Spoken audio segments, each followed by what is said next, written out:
Ao lado de Carlos Lessa na gestão do BNDES, ainda no primeiro mandato de Lula, Darcy Costa participou da recompra de ações da Vale, privatizada por Fernando Henrique, e recomendou o mesmo para os papéis da Petrobras negociados em Nova York.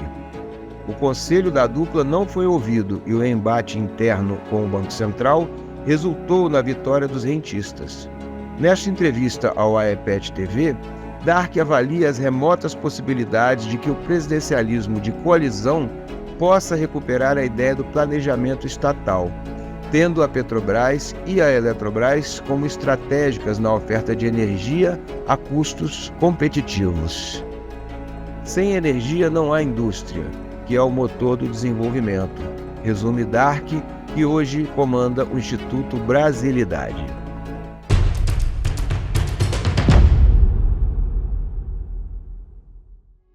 No atual presidencialismo de coalizão, o presidente Lula ficará à mercê do mercado e do Congresso, que ele um dia afirmou ter 300 picaretas, ou encontrará um caminho para colocar o país na rota do desenvolvimento?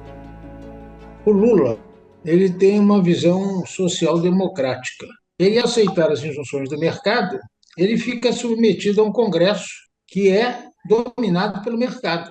Então, ele não exerce o presidencialismo de sua forma plena, ele é, de certa forma, controlado pelo parlamento, vamos dizer assim. E, ao ser controlado pelo parlamento, ele não consegue fazer as reformas necessárias para o país retomar o desenvolvimento. No seu período e de Carlos Lessa à frente do BNDES, houve um embate com o ex-presidente do Banco Central, Henrique Meirelles, que resultou na demissão de Lessa. Lula hoje é um crítico dos juros altos do Banco Central e há no PT setores que gostariam de enfrentar o rentismo de maneira mais efetiva. Acredita que o presidente, em seu terceiro mandato, será mais incisivo contra o rentismo? Eu acho que a própria história do Brasil nos últimos 20 anos responde à sua pergunta. Houve uma involução, quer dizer, não foi uma evolução, foi uma involução.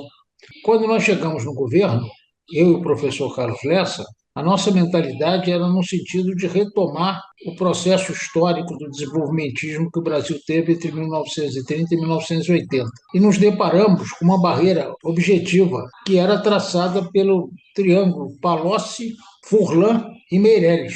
Os três se opunham a um processo qualquer de retomada do desenvolvimento. Naquela mesma época, o Brasil teria as condições muito melhores do que hoje de fomentar a recuperação da ideologia do desenvolvimento, porque nós vivíamos o início de um boom de commodities. Esse boom de commodities, que não foi utilizado para retomar o processo de desenvolvimento, foi diluído por uma política que privilegiava o sistema financeiro, porque isso precisa ser dito, privilegiava o sistema financeiro, nos levou à situação que nós vivemos até a crise de 2014, que efetivamente apagou todo o progresso social que havia sido feito no período do PT no governo.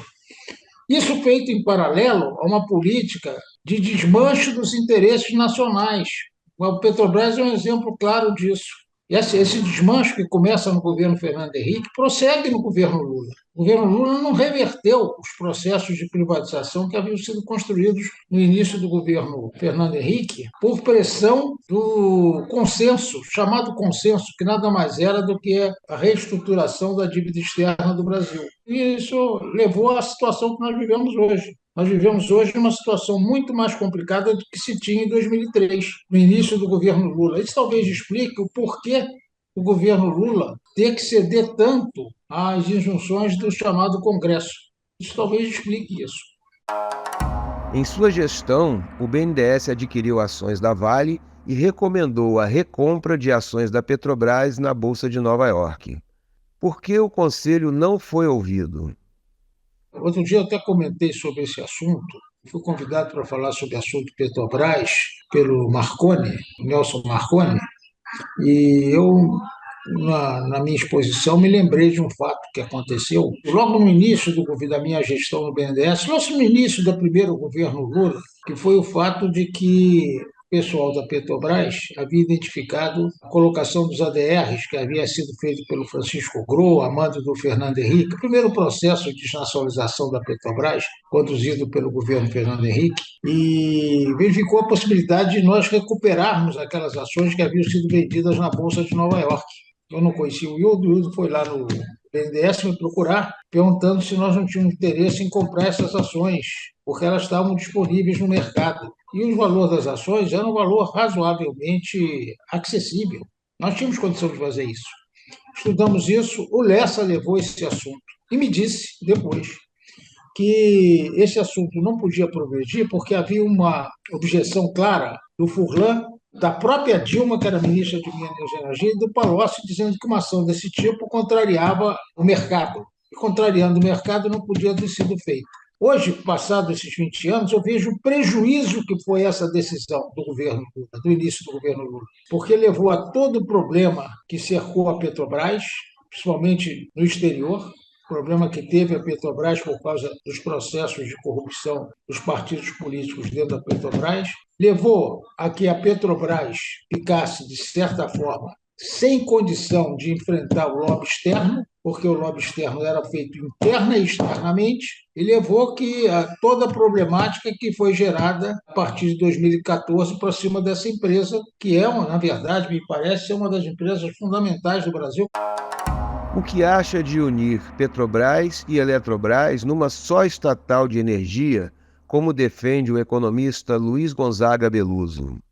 Como a Eletrobras. Setor energético é setor público. Setor energético não pode ficar em mãos privadas.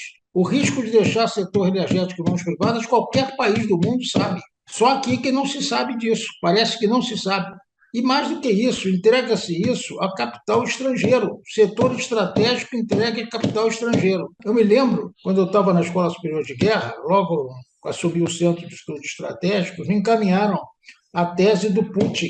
O Putin ainda não era primeiro-ministro, ainda não havia assumido o governo da Rússia. E a tese central dele era essa: energia é o instrumento fundamental para a recuperação do poder da Rússia, porque a energia é o bem estratégico que delimita todo o resto. A indústria depende de energia, a agricultura depende de energia, a vida do homem depende de energia. Então, se é um bem público, tem que estar na mão do Estado. Se um setor desse caminha para o processo alimentar, quem é que vai responder por isso? É o setor privado? O capital privado vai responder, por exemplo, pela questão que está acontecendo agora com a Light, que foi estatizada e agora está em processo de recuperação judicial? Alguém acha que o setor privado vai responder por isso? Quer dizer que se ela falir, quem é que vai ter que cuidar do abastecimento da distribuição da energia elétrica nos municípios que ela é responsável? Inclusive o município do Rio de Janeiro. Quem é que vai cuidar disso? É o setor privado? São os acionistas que estão lá? Então, essas coisas precisam ser ditas. O povo brasileiro precisa entender disso. Alguém tem que falar isso. O governo não fala essas coisas. Eu fico impressionado. O governo Lula não vai para a televisão dizer essas coisas. Quer dizer, o Lula tinha um papel a fazer, dizer, olha, tem que fazer isso, por isso, isso, isso. O povo entenderia. Mas ele não vai. Ele fica fazendo um discurso, na minha opinião, um discurso interno. Não faz um discurso para a população. O presidente deveria usar o horário nobre da televisão? Um horário nobre dizer, olha, a questão da Eletrobras é essa. Eu tenho que reestatizar essa empresa por isso, isso, isso, isso. Isso fica claro.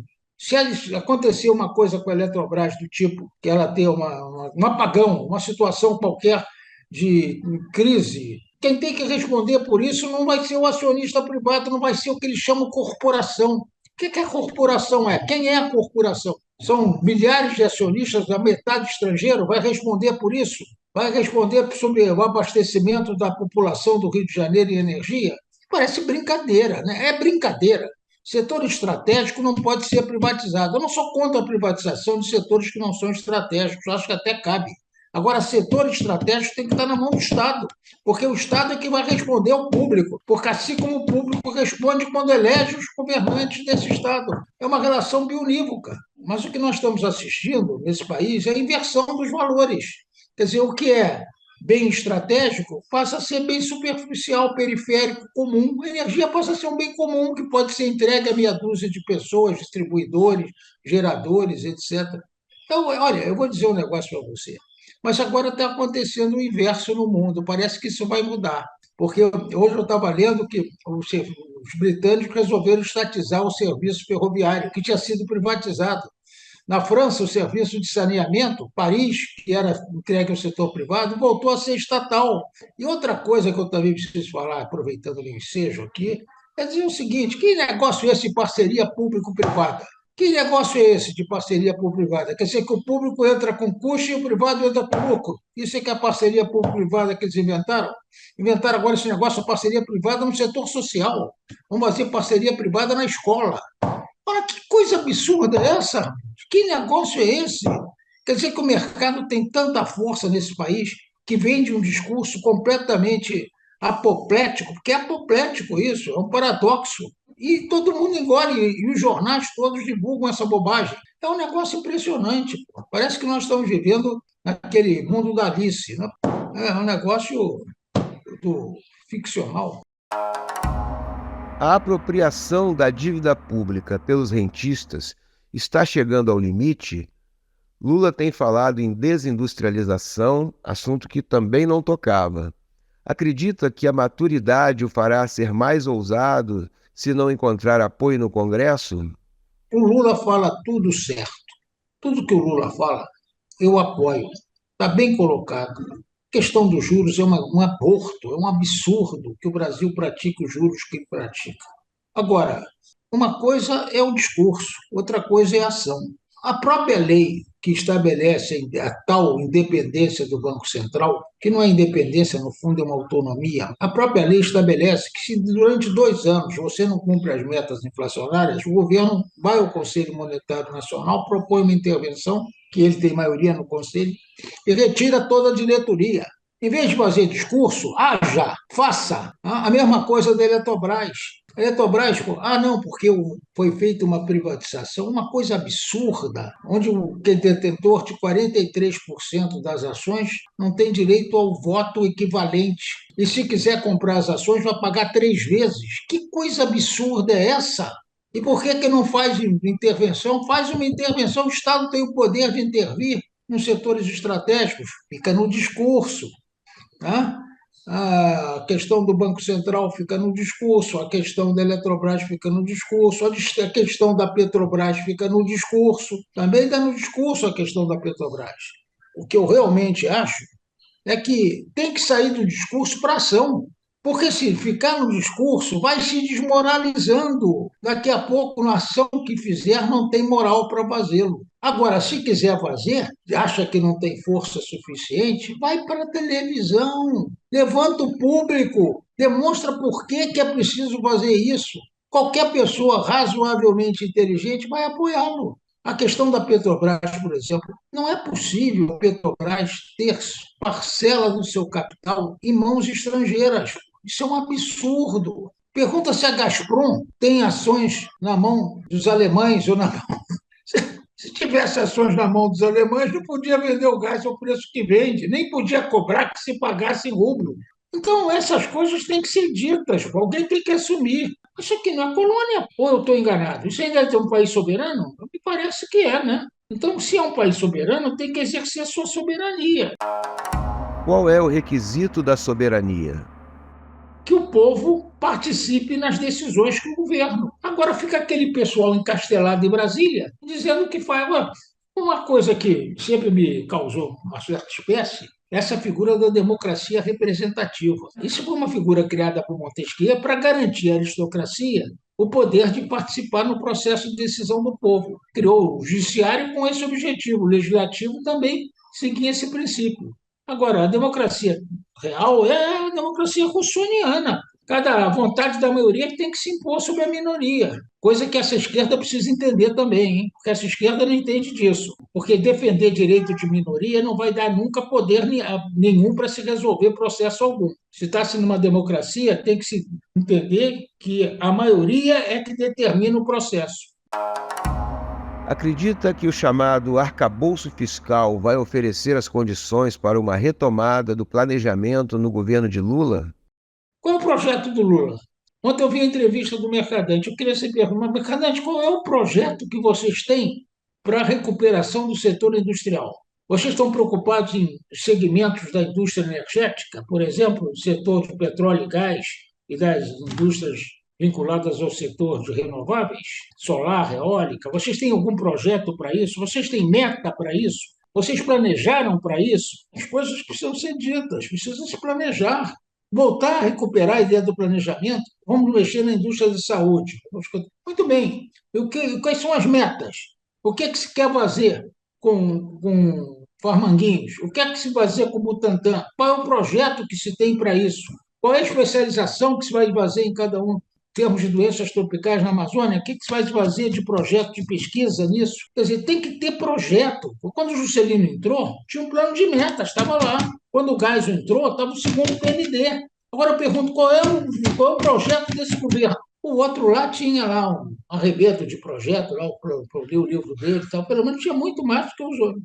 Foi lá xingar os outros, assim, você não vai a lugar nenhum. O que é o Centrão? O que eles têm de visão de Brasil, porra? É um deputado de uns 5 municípios, ele fica lá o tempo todo querendo emendas para botar recurso do orçamento da União no projeto dele, no projeto particular, que não tem nada a ver com o país. Então, essa é a questão que nós vivemos. O planejamento no Brasil se perde no orçamento secreto, as coisas impressionantes, e um centrão dando as cartas. E aí também aparecem outras figuras, as bancadas, a bancada da bala, a bancada do boi, a bancada da Bíblia, a bancada de. Isso vai resolver algum país? Um país vai viver em função de bancada de boi, em bancada de Bíblia, em bancada de arma? Isso vai resolver alguma coisa? Em sua gestão no BNDES, a política industrial estava centrada em 4 pontos: setores de fármacos, microeletrônica, petróleo e defesa. Este enfoque se mantém atual? Totalmente atuais. Por exemplo, a indústria de defesa, eu acho que é uma indústria que devia ser central agora por causa da situação do mundo. Geopoliticamente, eu acho que é uma guerra. Eu não vejo muita uma alternativa a não ser de uma outra guerra que vem aí. Já tem uma guerra na Ucrânia, mas essa guerra é o início de um processo de uma guerra muito maior. A questão chinesa-americana caminha para a guerra. Ontem eu assisti uma exposição lá de um amigo meu sobre isso e concordo com ele. É muito difícil que nos próximos 10 anos nós não tenhamos um conflito. Ele acha que o conflito é limitado, que vai se dar no Mar do Sul da China. Eu, como olho para as grandes potências e não vejo conflito limitado com grandes potências, eu vejo limitado Inglaterra com a Argentina, porque a disparidade assimétrica é forte. Mas se tem uma simetria, eu acho muito difícil que não exista uma guerra total. Então, eu acho que nós temos que pensar nessa indústria de defesa, sim. E aí são 2 campos que nós temos que ter controle. Pô. Um é a missilística, que é controle de balístico, de mísseis, etc. E a outra é o controle do espectro eletromagnético. Se você não tem controle do espectro eletromagnético, se cegam, te deixam surdo, etc., te matam. Mas eu não vejo, por exemplo, na política de defesa uma preocupação com isso. Eu não sou dono da verdade, eu não me considero dono da verdade. Mas o que me espanta é a cegueira que toma conta das elites no Brasil. Talvez porque elas não se sintam brasileiras, elas acham que serão outra coisa. Por exemplo, a questão da indústria. A indústria é o motor do desenvolvimento, é a base do capitalismo moderno. As pessoas precisam entender isso. Por que a China está assim? Porque a China investiu na indústria. Para ter indústria tem que ter energia. Ninguém não tem indústria se não tiver energia. 2 coisas estão determinantes numa indústria: o aço e a energia. Então, você tem que ter energia para ter indústria. Agora, por que indústria? Por que a indústria é a bola? Porque a indústria, nas inovações, se processam muito mais rápido no setor industrial do que no setor agrícola ou no setor mineral, na mineração. A inovação é a mola da acumulação. As empresas inovam para ser monopolistas, para ter a patente, para poder praticar um preço onde o custo marginal não é igual à receita marginal. E para isso, elas têm lucro. E o lucro, a acumulação, é a mola que alavanca o sistema capitalista. Se não há lucro, não há mola. Se não há mola, não há alavanca. Essa ideia de que a competição move as coisas, cuidado. A competição não move nada. O que move as coisas, as empresas mesmo, quando entram em processo de acumulação, logo, logo arrumam um jeito de montar um oligopólio para poder estruturar o seu mercado. Mercado desestruturado não acumula. O que faltou dizer nesta entrevista? É impressionante o grau de desvio de conduta da parcela expressiva da elite brasileira que é responsável pela condução dos negócios do Brasil. Eu vejo, por exemplo, no próprio PT, tem hora que eu tenho vergonha de ver o PT falando determinadas coisas que eu vejo o PT falar. E é um partido que se diz um partido trabalhista. Não é nada trabalhista, nem é nacionalista. É um partido vinculado aos interesses do internacionalismo social-democrata. Tem lá seu projeto que faz muito sentido na Suécia, mas num país em desenvolvimento pelo Brasil não faz. Aproveitei para bater no PT no final. Mas bato no PT como bateria em qualquer partido, porque pelo menos o PT é um partido, os outros eu não sei o que é.